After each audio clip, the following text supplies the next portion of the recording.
Hello guys and welcome to our series on official physics. I am Sumit और जैसा कि जानते हैं सीरीज़ में हम पढ़ रहे हैं फिजिक्स रिवीजन और क्रैश कोर्स। तो अभी तक हम मैकेनिक्स की बहुत सारे टॉपिक पढ़ चुके हैं, energy, impulse, etcetera etcetera. Last video में हमने कोलिजन कवर करा था। इस वीडियो में हम पढ़ेंगे रोटेशन। ठीक है, टॉपिक आपके सामने लिखा है। इसके पहले मैं रोटेशन पढ़ूँ, मैं रोटेशन के बारे में थोड़ा जानना चाहता हूँ। मैं जानना चाहता हूँ एक्चुअल में रोटेशन होता क्या है, दिखता कैसा है रोटेशन। देखिए, जब आप कोई बॉल फेंकते हैं, मान लीजिए आपके पास कोई बॉल है, आप उसको फेंकते हैं तो वो एक सीधा सीधा मोशन जाता है, वो लीनियर मोशन होता है। ठीक है, आप उसके सेंटर ऑफ मास का मोशन एनालाइज करके बता सकते हो कि उसका मोशन कैसा है, उस पर फोर्स कितना लग रहा है, उस पर एक्सेलरेशन कितना हो रहा है। लेकिन कभी आपने ध्यान दिया हो, जब आप बॉल को स्पिन कराते हो, ठीक है, क्रिकेट का भी देखा हो या कुछ भी देखा हो, कोई भी स्पोर्ट देखा हो, तो आप जब बॉल स्पिन होती है तो बॉल सीधे सीधे नहीं जाती है, बॉल अपनी ही एक्सिस के बाद रोटेट भी होती है। तो वो स्पिनिंग का जो मोशन होता है वो रोटेशन होता है। ठीक है, इस एग्जाम्पल की मदद से समझने की कोशिश करते हैं। मान लीजिए स्माइली वाली बॉल है, ये स्माइली है नॉर्मल सा।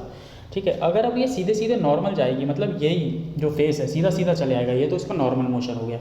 लेकिन ये रोटेट हो रहा है जब मैं बोल रहा हूँ, तो इसका मतलब है कि ये देखो, ये ऐसे सीधा भी जा रहा है और अपनी एक्सिस के अबाउट ऐसे रोटेट भी हो रहा है। देखिए, ये रोटेट हुआ, ये फिर से यहाँ पर रोटेट हुआ। तो ये जो मोशन होता है, this is rotation, right. This motion is rotation. ये घूमना ही रोटेशन होता है। और रोटेशन के थोड़ा एग्जाम्पल देखते हैं उसको आगे समझने के लिए। नाउ आप देखिए, जैसे कि यहाँ पर आपको दिख रहा है दो फिगर है। पहले फिगर पे हम फोकस करते हैं। ये फ़ैन है, टेबल फ़ैन है, सबने देखा है, सबके घर में होता है टेबल फ़ैन। जब आप यहाँ से ये वाला स्विच ऑन करोगे तो क्या होगा, ये ब्लेड्स ऐसे घूमना चालू होंगी, राइट। तो ये मोशन क्या हो गया, ये हो गया रोटेशन। ये पॉइंट, ये सेंटर जो पॉइंट है इसके अबाउट रोटेट हो रहा है। तो ये ब्लेड्स बेसिकली रोटेट हो रही हैं। ठीक है, ये हो गया रोटेशन का एक और एग्जांपल। अब एक बात बताओ, ये जो ब्लेड्स घूम रही हैं, या फिर मैं बोल रहा हूँ रोटेट हो रही हैं, ये किस पॉइंट के अबाउट घूम रही हैं? भाई किसी पॉइंट के अबाउट तो घूम रही होंगी ना। जब आप चलते हो या आप रोटेट हो, जैसे आपका मोशन होता है तो किसी पॉइंट के अबाउट लेते हो, राइट। इसी तरह ये ब्लेड भी किस पॉइंट के अबाउट घूम रही हैं? ये ब्लेड घूम रही हैं, क्या ये इस बीच वाले पॉइंट के अबाउट घूम रही हैं जो मैं ड्रॉ कर रहा हूँ? हाँ, देखिए बीच वाला पॉइंट जो है फैन का, वो रोटेट नहीं हो रहा है। ये ब्लेड्स जो हैं बीच वाले पॉइंट के अबाउट घूम रही हैं। टू बी मोर प्रिसाइज, ये बीच वाली एक्सिस के अबाउट घूम रही हैं। ये जो जेड एक्सिस है, इस एक्सिस के अबाउट घूम रही हैं, राइट। ये ब्लेड्स ये वाली एक्सिस के अबाउट रोटेट हो रही हैं। तो ये हो गई एक्सिस ऑफ रोटेशन। और जो रोटेशन का और जो ब्लेड्स का घूमना हो गया, वो हो गया रोटेशन का फिनोमेना। ठीक है, तो दिस इज रोटेशन। अगर ये समझ में नहीं आया तो हम एक और सबसे कॉमन, सबसे नॉर्मल एग्जाम्पल लेते हैं जो हर कोई करता है। जहाँ बैठे हो, ठीक है, उठो, गेट खोल के आओ। एक बार बस गेट खोल के आओ वीडियो पॉज करके। ठीक है, तो जब आपने गेट खोला तब आप ध्यान दो, आपने गेट कैसे खोला है। गेट खोलने का जो आपका प्रोसेस था वो कुछ ऐसा था कि आपने यहाँ से नॉब पकड़ा, ठीक है, ये गेट मेरे को बंद करना है, तो मैं क्या करूँगा, यहाँ से नॉब पकड़ूंगा, इस पर ऐसा फोर्स लगाऊंगा। तो इस फोर्स के कारण क्या होगा, ये गेट ऐसा रोटेट होकर बंद हो जाएगा, राइट। लीनियर मोशन तो नहीं होता है, गेट का जो नॉब है वो रोटेट होता है, तो गेट ऐसा रोटेट होकर बंद हो जाएगा। देखिए एरो भी शो कर रहा है, रेड एरो। गेट कैसे रोटेट हो रहा है, ऐसे रोटेट होकर ये गेट बंद हो जाएगा। तो ये फिनोमेना हो गया रोटेशन। अब गेट किस एक्सिस के अबाउट रोटेट हो रहा है? गेट क्या है, ये येलो एक्सिस के अबाउट रोटेट हो रहा है, क्योंकि ये येलो एक्सिस वहीं की वहीं है। ठीक है, इस एक्सिस के अबाउट ये गेट रोटेट हो रहा है। तो ये हो गई एक्सिस ऑफ रोटेशन इस गेट की। तो भैया आपको कोई भी फिगर में बता दूँ, कुछ भी दिखा दूँ, अगर वो रोटेट हो रहा है तो आप ये देख के बता सकते हो कि वो रोटेट हो रहा है कि नहीं। वो फिनोमेना रोटेशन है और उसकी एक्सिस। एक और एग्जांपल लेते हैं।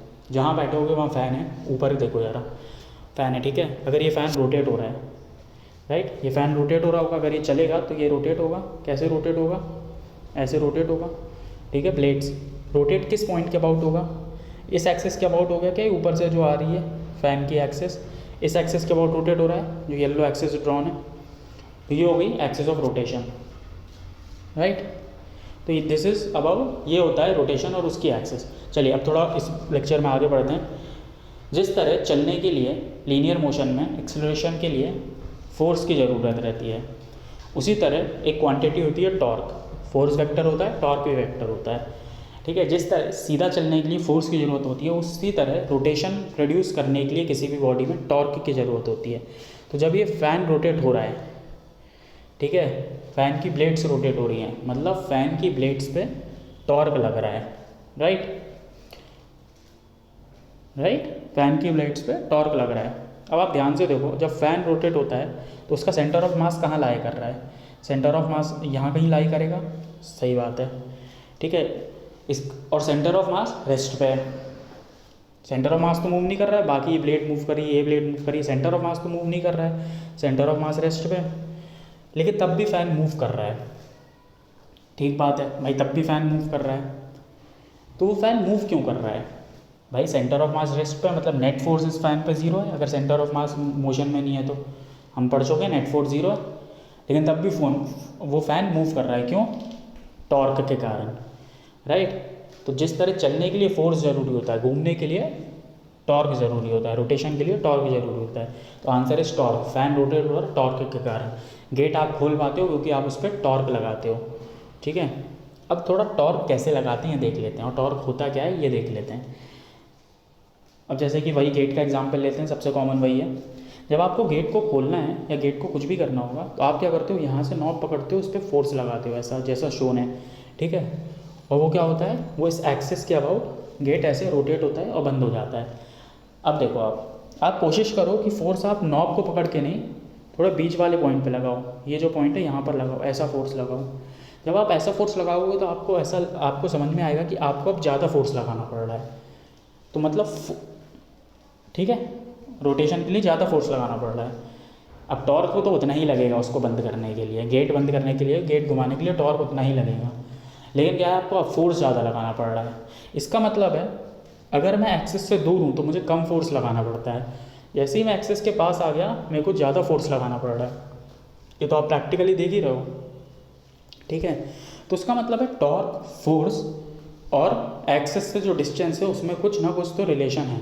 वो रिलेशन क्या है, आइए हम देखते हैं। तो basically torque of force F about point O is given by R cross F, मतलब पोजीशन वेक्टर और फोर्स का क्रॉस प्रोडक्ट जो आर एफ साइन थीटा होता है।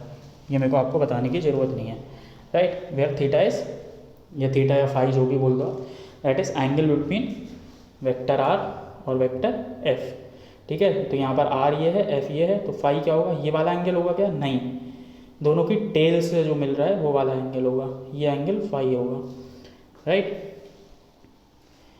ये ध्यान से देखना, फाई ये वाला एंगल नहीं होगा, ये तो बेसिक क्रॉस प्रोडक्ट है, फाई ये वाला एंगल होगा, राइट। तो भाई टॉर्क हो गया आर क्रॉस एफ, इसका यूनिट क्या होगा, फोर्स का न्यूटन, आर का मीटर, न्यूटन मीटर इसका यूनिट हो गया, टॉर्क का यूनिट हो गया। टॉर्क वेक्टर क्वांटिटी होता क्या है, आर क्रॉस एफ, राइट। तो इस केस में आर क्रॉस एफ क्या होगा, आर ये है गिवन है जैसे कि ड्रॉन है, एफ क्या है, एफ ये है, तो वही हो गया। अगर आर ज़्यादा होगा तो एफ कम लगेगा उसी टॉर्क के लिए, आर का अगर कम हो गया तो आपको फोर्स ज़्यादा लगाना पड़ेगा वही टॉर्क अप्लाई करने के लिए। तो ये बेसिकली टॉर्क का जिस्ट हो गया। जल्दी से अब आगे पढ़ते हैं अगले टॉपिक पे कि भाई और torque is equals to I alpha. जो ऊपर ये एक्सप्रेशन लिखा हुआ है आई अल्फ़ा, ठीक है, ये एक्सटर्नल टॉर्क का एक्सप्रेशन है। जैसे कि मैंने गेट पे जो टॉर्क लगाया वो एक्सटर्नल टॉर्क हो गया ना, मैंने लगाया है, अंदर से अपने आप से थोड़ी लग रहा है, ठीक है। अब इस एक्सप्रेशन में देखो आप, टॉर्क तो टॉर्क है, अल्फ़ा क्या है, alpha is angular acceleration. What is angular acceleration, circular motion में हम पढ़ चुके हैं एंगुलर एक्सेलरेशन क्या होता है, इसलिए मैं फिर से रिवाइज नहीं कराऊंगा आपको।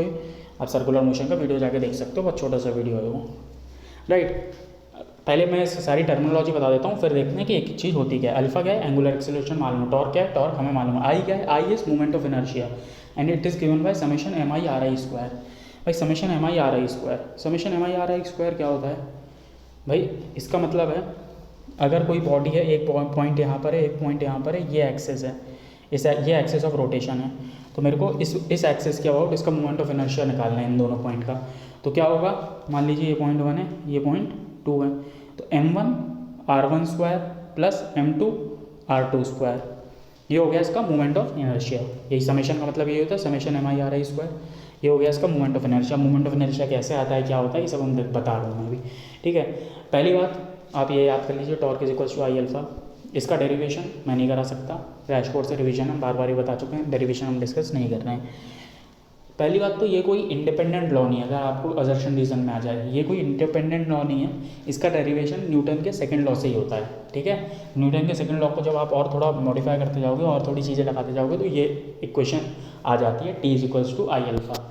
तो पहली बात तो ये इंडिपेंडेंट लॉ नहीं है, एक डिराइव्ड लॉ है ना, ठीक है। अब मोमेंट ऑफ इनर्शिया क्या होता है, जब आप सेकेंड लॉ ऑफ मोशन लगाते हो ना, उसको थोड़ा अप्लाई करते हो ना, तो फाइनल एक्सप्रेशन आपका ऐसा आता है कि summation M I R I square into alpha is equal to torque.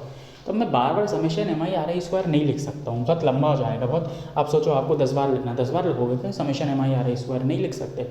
इसलिए हमने उसको एक छोटा नाम दे दिया आई, जिसको बोलते हैं मोमेंट ऑफ इनर्शिया। ठीक है, मोमेंट ऑफ इनर्शिया कोई फिजिकल क्वांटिटी नहीं है, बस हमने अपनी सहूलियत के लिए summation M I R I square को नाम दे दिया है मोमेंट ऑफ इनर्शिया। अभी आप ऐसा समझिए इसको। अब इक्विलिब्रियम क्या होता है, ठीक है, torque equal to I alpha, clear है। व्हाट इज इक्विलिब्रियम, हम पढ़ चुके हैं इक्विलिब्रियम पहले भी। अगर आपको बोला जाए कोई ऑब्जेक्ट इक्विलिब्रियम में, मतलब उस पर नेट फोर्स जीरो है, मैंने ये बताया था। लेकिन इक्विलिब्रियम की ट्रू डेफिनेशन ये होती है कि अगर नेट फोर्स भी जीरो हो और नेट टॉर्क भी जीरो हो, ठीक है। अगर 2D ऑब्जेक्ट की बात करें तो उस पर summation of force along X axis, force along Y axis और टॉर्क भी जीरो होना चाहिए। तो ठीक है, ये फोर्स हो गया अलॉन्ग एक्स एक्सेस, ये फोर्स हो गया अलॉन्ग वाई एक्सेस और ये टॉर्क हो गया, ठीक है, जेड एक्सेस के अबाउट जो टॉर्क लगेगा वो भी जीरो होना चाहिए। तो इक्विलिब्रियम क्या होता है, नेट फोर्स भी जीरो बॉडी पे, नेट टॉर्क भी जीरो। ठीक है, ये जो 3 इक्वेशन है 2D मोशन में वैलिड है। 3D मोशन में और 3 इक्वेशन हो जाती हैं कि summation of force along Z भी जीरो होता है, टॉर्क जो होता है इस एक्सिस के अबाउट भी जीरो होता है और टॉर्क इस एक्सिस के अबाउट भी जीरो हो जाता है। लेकिन हमारे स्कोप के बारे में हम सिर्फ 2D मोशन पढ़ेंगे, तो आपको सिर्फ यही करने की ज़रूरत है, राइट। नाउ भाई इक्विलिब्रियम भी 3 टाइप के होते हैं, स्टेबल इक्विलिब्रियम, अनस्टेबल इक्विलिब्रियम और न्यूट्रल इक्विलिब्रियम। चालू करते हैं सबसे पहले अनस्टेबल इक्विलिब्रियम से। ठीक है, अब देखिए ये बॉल है, सबसे पहले तीनों केस में समानताएं क्या है ये देख लेते हैं, राइट। जैसे कि ये बॉल है, अब ये बॉल इस केस में यहाँ पर है, इस केस में यहाँ पर है और यहाँ पर भी इधर रखी हुई है।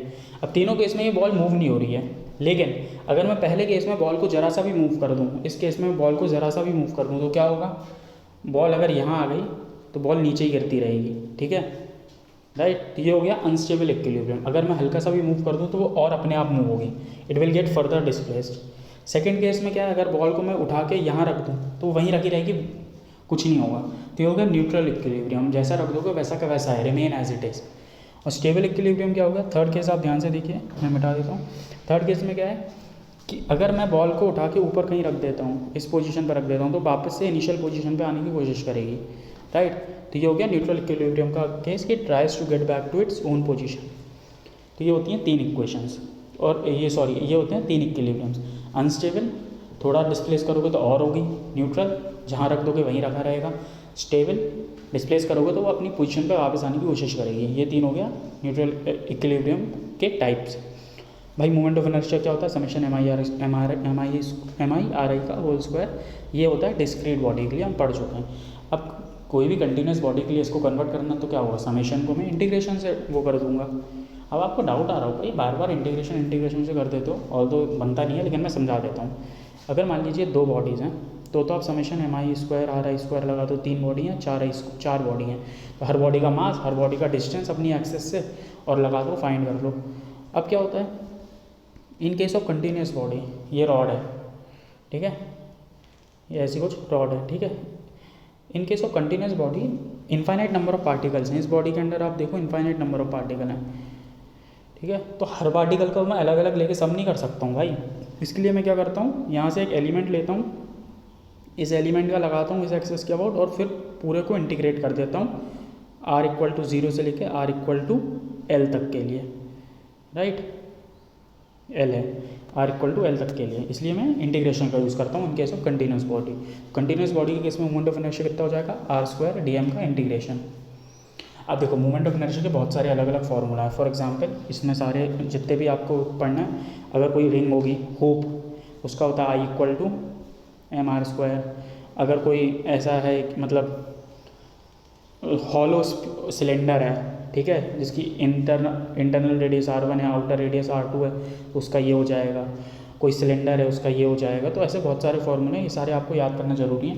जिस तरह सेंटर ऑफ मास के फार्मूले का इंपॉर्टेंस है, उसी तरह इनका भी इंपॉर्टेंस है। आप जगह जगह डेराइव नहीं करोगे, आपको दिया जाएगा कि सिलेंडर है, ठीक है, उस पर टॉर्क निकालना, आपको अल्फा दे देंगे, तो आप torque equal to I alpha निकालोगे, तो आपको सब गिवन है। अब वहाँ पर आई निकालते नहीं रह जाओगे, आई का फार्मूला आपको मालूम है, सीधे सीधे लगाओ ना। भाई मोमेंट ऑफ इनर्शिया का हमने मोमेंट ऑफ इनर्शिया की बात कर ली, हमने देखिए मोमेंट ऑफ इनर्शिया एक ऐसी हाइपोथेटिकल क्वांटिटी हमने अपनी सहूलियत के लिए बनाई है, ठीक है। उसके हमने फॉर्मूले भी देख लिए, क्या होता है समेशन MI/r स्क्वायर। भैया मोमेंट ऑफ इनर्शिया के दो और थ्योरम देख लेते हैं। मान लीजिए आपको सिलेंडर गिवन है, ठीक है। आप अब इसको थोड़ा जूम कर रहा हूँ, क्लियर दिखेगा। ये सिलेंडर गिवन है, इस एक्सिस के अबाउट सेंटर ऑफ मास आपको मालूम है, आपको फॉर्मूला मालूम है, लेकिन क्वेश्चन पूछ रहा है कि भाई सेंटर ऑफ मास आप मेरे को इसका मोमेंट ऑफ इनर्शिया बताओ इस एक्सिस के अबाउट, ठीक है, जो सेंटर ऑफ मास वाली एक्सिस से d डिस्टेंस दूर है।